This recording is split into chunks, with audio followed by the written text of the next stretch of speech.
দেওয়া হবে না, তাদেরকে দাঁড়ানোর সুযোগ দেওয়া হবে না ইনশাআল্লাহ।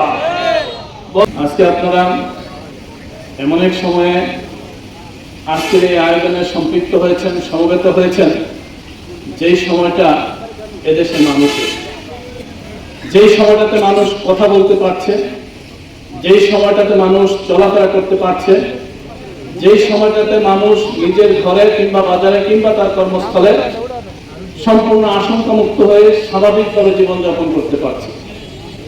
আজকের এই সময়টা এমন যে এতদিন যে একটা দুঃশাসনের যাতাকলে আমরা ছিলাম, সেই দুঃশাসন এখন আমাদের সামনে নেই।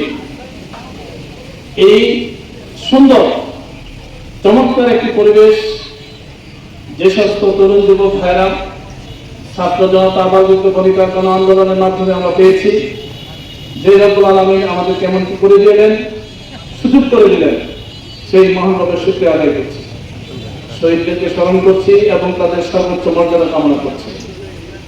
যারা আহত হয়ে এখনো হাসপাতালে চিকিৎসাধীন আছেন, বিশেষ করে অধিকাংশ আহতরাই তাদের চক্ষু হারিয়েছে, কেউ এক চোখ, কেউ দুই চোখ।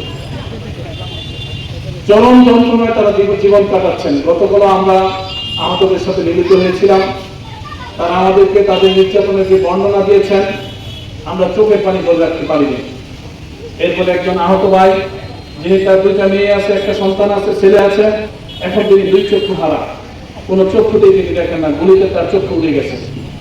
এই সমস্ত তরুণ যুবক যাদের ত্যাগ না হলে আমরা এই দেশ পেতাম না, দ্বিতীয় মুক্তিযুদ্ধে আমরা স্বাধীন হতে পারতাম না, তাদের প্রতি শ্রদ্ধা এবং কৃতজ্ঞতা পোষণ করছি।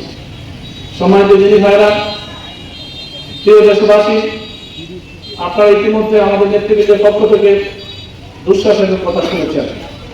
যেহেতু দুঃশাসনটা আমাদের জীবদ্দশায় হয়েছে, আমাদের সময়ই হয়েছে, এই কারণে এসব আমরা জানি, এমন ভাবে জানি সূর্যের আলো যেমন পরিষ্কার, আওয়ামী দুঃশাসনের কথাগুলো আমাদের সামনে, দুঃশাসনের ইতিহাসগুলো আমাদের সামনে পরিষ্কার। সেদিকে আমরা যেতে চাই না। আমরা শুধু বলতে চাই যে ফ্যাসিস্ট গভর্নমেন্ট আমাদের উপরে, আপনাদের উপরে একদিন চেপে বসেছিল, তারা নেই। কিন্তু এখন শুনতেছি তারা জনগণকে, তাদের মুরিদানকে বলতে চায় যে আমরা ঢাকার কাছাকাছি আছি, চত্বরে ঢুকে যাব। আমরা কি চত্বরে ঢুকার সুযোগ দিব? বাংলাদেশের মানুষ যদি জীবিত থাকে, তাকে আর চত্বরে ঢুকার সুযোগ দেওয়া হবে না, তাদেরকে দাঁড়ানোর সুযোগ দেওয়া হবে না ইনশাআল্লাহ। বন্ধুগণ, শত শত মানুষের জীবনের বিনিময়ে যে দেশ আমরা এখন পেয়েছি, সেই দেশ কোন ষড়যন্ত্রকারীদের দখলে চলে যাক, ষড়যন্ত্রের সব করে যাক, এটাও আমরা মানতে পারবো না, এটাও আমরা হতে দেব না ইনশাআল্লাহ।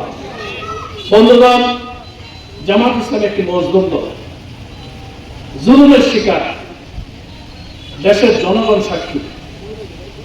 এই দলটার উপরে কি পরিবর্তন করা হয়েছে, আপনারা যারা সেখানে বসে আছেন, তারা হয়তো চিন্তা করছেন বা ভাবছেন যে তারা মাজলুম, কিন্তু নেতৃবৃন্দ জানে তাদের দিন কোথায় গেছে, রাত্র কোথায় গেছে। মামলার উপরে তারা শুয়েছিল, ডাইনি মামলা, বামে মামলা, সামনে মামলা, পিছনে মামলা, পুলিশ, ডিবি, এগুলো ছিল আমাদের নিত্য নতুন সঙ্গী। সেই সঙ্গীদের নিয়ে আমরা দীর্ঘ 16টি বছর কাটিয়েছি।